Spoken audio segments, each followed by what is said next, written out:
Quran ayələri və hədislərə əsasən insan elə bir varlıqdır ki, yaxşısı ən yaxşıdır, pisi də ki ən pis. İnsan əgər dini təlim, tərbiyə əsasən özünü tərbiyələndirsə, bir həddə dəyər tapır, Allah Taala onun canına and içir. Başqa sözlə desək, and ola sənin yaşadığın pak həyat tərzinə. Allah and içir. Amma pis olsa, tərbiyədən, dini təlim, tərbiyədən uzaq düşsə, bir həddə pis olur, bir həddə mənfur olur. Hətta şeytan ona nifrət edir. Bu barədə ayə var. İnni bəri'un mink.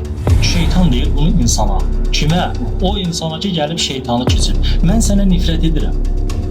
Mən sənə nifrət edirəm. Şeytan insana deyir bunu.